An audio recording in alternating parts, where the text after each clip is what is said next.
नमस्कार किसान भाइयों, आज के इस वीडियो के अंदर आप सभी का फिर से एक बार दिल से स्वागत है। किसान भाइयों, आज मैं खुश इसलिए हूं क्योंकि उतनी ही बड़ी चीज मैं आपके साथ शेयर करने वाला हूं जो कि सबसे बड़ा सीक्रेट है। जी हाँ, जैसे जैसे ये चैनल अब बड़ी बड़ी ऊंचाइयों पे चलता जाएगा वैसे वैसे हम नए नए सीक्रेट रिवील करते जाएंगे। जी हाँ, बहुत सारे सीक्रेट एग्रीकल्चर में अभी भी आपको बताना बाकी है। उसमें से आज का ये जो सीक्रेट रहने वाला है कि भाई कौन सी जमीन में कौन सी फसल लगानी चाहिए। ठीक है, अब ये एक सवाल हो सकता है। दूसरा सवाल ये हो सकता है कि भाई मेरी जमीन में कई बार तो कुछ फसलें बहुत अच्छी से आ जाती, बिना ध्यान रख रखाव के भी अच्छी उत्पादन दे देती है, लेकिन कुछ फसलें मेरी बहुत ही खराब आ जाती। तो ऐसा क्यों होता है, उसी का जवाब आज के इस वीडियो के अंदर छुपा हुआ है। आपको यह चीज कोई साइंटिस्ट, कोई दुकानदार, कोई कंसल्टेंट, कोई आपके गांव का बड़ा खेती करने वाला आदमी या फिर आपके रिलेटिव्स में कितना भी टेक्नीशियन आदमी हो वो बता नहीं सकता, क्योंकि यह चीज सभी को पता नहीं है। जी हाँ, आप दिल थाम के इस वीडियो को अच्छे से देखिएगा, आपको पूरा का पूरा सीक्रेट पता चल जाएगा। ठीक है, लेकिन कुछ बड़ी चीज पाने के लिए कुछ छोटी छोटी चीजें समझने की बहुत ज्यादा जरूरत होती है। इसीलिए हम पहले निसर्ग के कुछ नियमों को समझेंगे। अगर वह समझने की कैपेबिलिटी आपके अंदर है तो ही आपको आगे का वीडियो समझ में आएगा। अगर नहीं है तो आप वीडियो छोड़ के भी अभी भी जा सकते हैं। ठीक है, तो पहले कुछ नेचर के जो नियम है उनको समझना पड़ेगा। अगर वो नियम समझ लिए तो आप अपनी फसल में, अपनी जमीन में क्या क्या करना चाहते हो, क्या होता है और क्यों नहीं होता है, ये सभी जो आपके सवाल तैयार होते हैं वो एकदम फटाक से निकल जाएंगे। ठीक है, तो सबसे पहले वाली बात, आपको नेचर का एक रूल समझना होगा, जो पहला वाला नियम है। ठीक है, तो पहला वाला नियम क्या बोलता है कि जमीन के अंदर, जी हाँ, जमीन के अंदर जड़ों का जितना विकास होता है, जितना क्षेत्रफल या फिर स्क्वायर फीट, स्क्वायर मीटर जितना भी लगता है, उतना ही आकार जमीन के ऊपर पौधा लेता है। मतलब आपके सामने, आपके खेत में जितना बड़ा पेड़ दिखता है उतने ही क्षेत्रफल की जड़ें जमीन के अंदर देख सकते हो। अब उसमें क्या हो सकता है, अगर यह पेड़ उदाहरण के लिए इस तरीके से बहुत बड़ा है, ठीक है, तो इसी क्षेत्रफल में उसकी जड़ें नीचे की तरफ होती है। अब 15-20 फीट ऊंचा वाला पेड़ होगा तो 15-20 फीट उसकी जड़ें अंदर की गहराई तक भी हो सकती है, या फिर अगर वहां पे जमीन नहीं हो, पथरीली जमीन हो, 10 फीट ऊपर पौधा बढ़ चुका हो, तो वहां पे ऐसा इस तरीके से पूरा का पूरा क्षेत्रफल एक आयताकार के रूप में भी हो सकता है।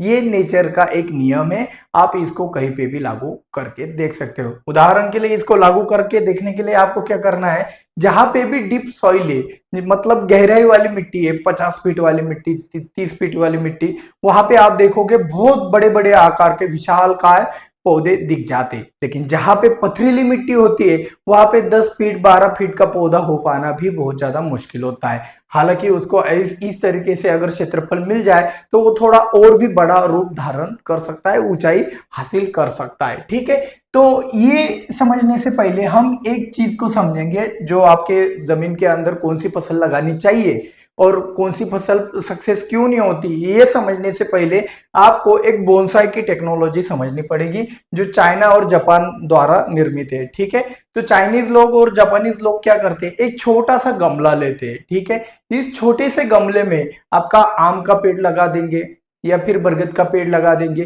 जो विशाल काय रूप धारण करते हैं। वह पेड़ ये सिर्फ इस छोटे से गमले में लगा देते हैं। अब ये छोटे से गमले में लगाने के कारण क्या होता है कि जड़ों को विकास करने के लिए बहुत ज्यादा जगह इस गमले के अंदर नहीं मिलता है। तो ये गमले के अंदर क्या हो जाता है कि नीचे जड़ों को विकास करने के लिए जगह ज्यादा नहीं है, तो ऊपर कैनोपी डेवलपमेंट के लिए भी बहुत ज्यादा जगह नहीं होती। जैसे कि इमली का पेड़ भी आप देख सकते हो, जो खट्टा इमली खाते हो आप, वो बड़ा वाला पेड़ देखते हो, सेम उसी का रूप है। आप देख सकते हो ये शेड वगैरह, इससे आपको इसके साइज का अंदाजा आ जाएगा।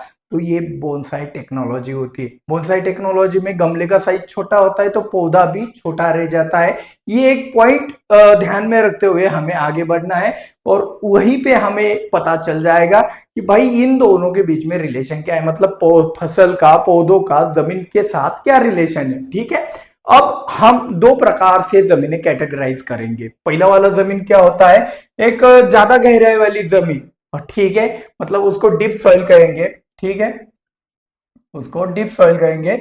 और दूसरी जो जमीन होती है जो ज्यादा गहराई नहीं होती है, उसमें लाइट सॉइल होती है, पथरीली मिट्टी होती है, तो उसको हम क्या कहेंगे, लाइट सॉइल। ठीक है।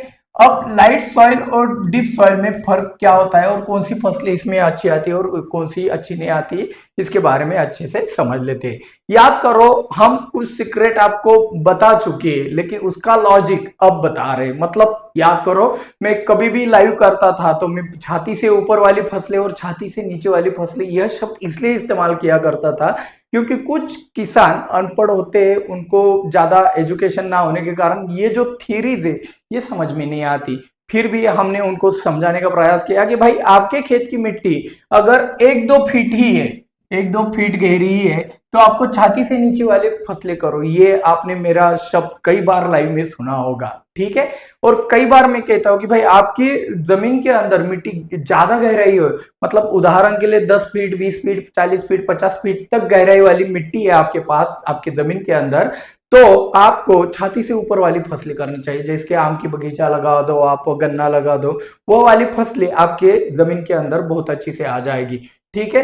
तो इसको हम 5 फीट से ऊपर कह सकते हैं। 5 फीट के ऊपर से हम मतलब 5 फीट से लेकर जितनी भी ज्यादा गहराई तक वाली मिट्टी है वह जमीन हम डीप सॉइल के अंदर गिन सकते हैं। अब बात क्या है समझ लेते हैं। अब उदाहरण हम मक्का और सोयाबीन का लेते हैं। ठीक है। आप देखो, सोयाबीन जैसी फसल होती है वो लाइट सॉइल में बहुत अच्छे से आ जाती है। ठीक है। लाइट सॉइल में सोयाबीन जैसी फसल अच्छी क्यों आती है? क्योंकि सोयाबीन का हाइट कितना होता है भाई, 1 से 2 फीट तक वो बढ़ती है। तो नीचे गमला कितना लगेगा, मतलब मिट्टी कितनी लगेगी, 1 से 2 फीट, जो लाइट सॉइल में आसानी से मिल जाता है। ठीक है।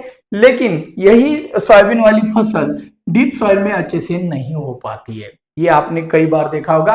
कैल्करस सॉइल, जो चुनखड़ी वाली जो जमीन होती है, ठीक है, वो भी डीप सॉइल के अंदर आती है। जो सफेद मिट्टी वाली जो जमीन आपको दिखाई देती है वो डीप सॉइल के अंदर आ जाती है, उसमें भी आपको सोयाबीन अच्छी दिखाई नहीं देती है। इसके विपरीत आप देखोगे कि भाई मक्का जैसी फसल होती है। ठीक है।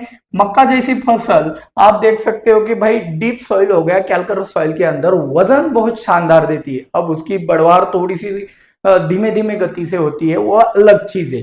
लेकिन मक्का की फसल में जो वजन मिलता है वो डीप सॉइल में ज्यादा मिलता है और लाइट सॉइल में मक्का की फसल ज्यादा एवरेज नहीं देती है।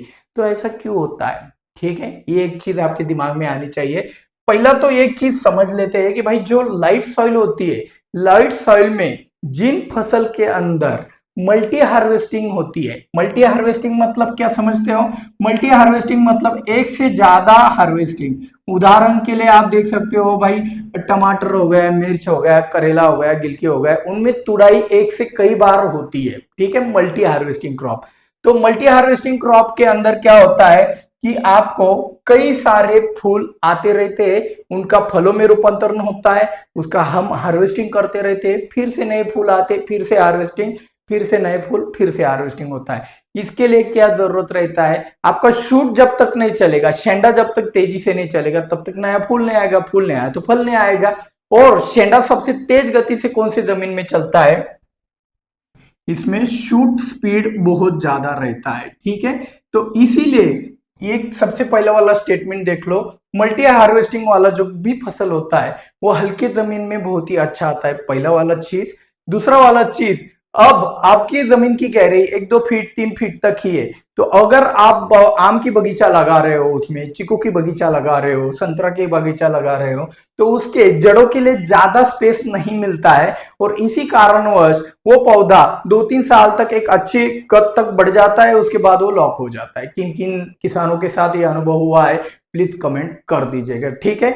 इसीलिए आम की बगीचा वगैरह हो गया, चीकू की बगीचा, चीकू की बगीचा तो भाई लाइट सॉइल में फ्लॉप ही है। ठीक है, वो आता ही नहीं है अच्छे से लाइट सॉइल में, जहां पे मिट्टी की गहराई ज्यादा नहीं हो। इसके विपरीत आते हैं मक्का की फसल। देखो, एक जो सिंगल हार्वेस्टिंग वाला क्रॉप होता है, ठीक है, सिंगल हार्वेस्टिंग वाला क्रॉप जो होता है वह बाहरी वाले जमीन में बहुत ही अच्छा आ जाता है। अब सिंगल हार्वेस्टिंग क्रॉप में आप देख सकते हो कि ज्यादातर एक ही बार फूल बाहर निकलते हैं, उनका सेटिंग होता है, पीस साइज होता है और हार्वेस्टिंग होता है, एक ही बार हार्वेस्टिंग होता है। जैसे कि उदाहरण के लिए तरबूज खरबूज देख लो।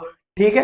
तो सिंगल हार्वेस्टिंग वाले क्रॉप आपके डीप सॉइल में बहुत ही अच्छा परफॉर्मेंस दिखाते हैं। पहला वाला चीज आपको ध्यान में रखना है, क्योंकि ये वेट भी बहुत ज्यादा देते हैं। ठीक है। दूसरी वाली बात आपको ये ध्यान में रखना है कि डीप सॉइल होता है, मतलब 5 फीट से 10 फीट तक या 50 फीट तक मिट्टी ही मिट्टी हो। ऐसे जमीन में अगर आप बागवानी की फसल करते हो, जैसे कि संतरा हो गया, मौसम्बी हो गया, अनार हो गया, या फिर अपना अंगूर हो गया, ठीक है, आम हो गया, अनार तो दोनों फसलों दोनों जमीनों में बहुत ही अच्छे से आ जाता है। ठीक है। तो बाकी के जो फसलें वह इस सॉइल में आपको डीप सॉइल में बहुत ही अच्छा रिस्पॉन्स देती है। क्यों देती है भाई? जड़ों को बढ़ने के लिए वह जगह लगती है। अब आम के बगीचा के लिए बहुत विशालकाय कैनोपी लगती है, तो विशालकाय जमीन की भी जरूरत होती है कि जमीन में, उदाहरण के लिए जमीन में अगर मिट्टी ज्यादा ना हो तो ज्यादा हाइट वाली फसलें इसमें फ्लॉप है। ठीक है, ये अपना एक सार हो गया। और दूसरी वाली चीज, जमीन के अंदर मिट्टी ही मिट्टी हो, भले वो अलग अलग प्रकार की हो, तो उसमें विशालकाय पौधों की भी खेती की तो वह सक्सेस हो जाती है। ये चीज आपको समझने के बाद कुछ फसलों में आपको ये नियम लागू नहीं होगा, मतलब लागू होते हुए नहीं दिखाई देगा। तो यही आज की खास बात है। जी हाँ, कुछ फसलों में ये नियम लागू नहीं होता है। जैसे कि उदाहरण के तौर पर हेवी सॉइल में छोटे से कद से लेकर बड़े वाले कद तक बहुत सारी फसलें आ जाती है। आराम से कौन सी आती है अभी आपने तो मैच कर ही लिया होगा। ठीक है। लेकिन लाइट सॉइल के अंदर कुछ फसलें बहुत ही अच्छे से आ जाती है, जिनकी कद हाइट बहुत ज्यादा होती है। जैसे कि सहजन की खेती हो गई, ड्रमस्टिक की खेती हो गई, वह लाइट सॉइल में बहुत ही अच्छे से आ जाती है। पपीता की खेती हो गई, पपीता की भी खेती लाइट सॉइल में बहुत अच्छा आता है। अब ज्यादातर आप मुझसे पूछोगे कि भाई सहजन की खेती और पपीता की खेती ज्यादातर कौन सी जमीन में अच्छी की जाती है, तो देखो लाइट सॉइल में इन फसलों का जो उत्पादन है वो बहुत ही ज्यादा अच्छी तरीके से मिलता है। क्यों मिलता है? क्योंकि इनका जो लकड़ी रहता है, मतलब जो स्टेम रहता है, जो स्टेम में जो लकड़ी बनता है वो खोखला रहता है। देखो उसका स्टेम आसानी से टूट जाता है, इतना भी मजबूत नहीं रहता है। इसीलिए सहजन की खेती हो गया या पपीता की खेती हो गया, या फिर ऐसे ही खोखले लकड़ी वाले जो स्टेम वाले जो पौधे होते हैं, वो लाइट सॉइल में हाइट ज्यादा होने के बाद भी बहुत ही अच्छे से आते हैं।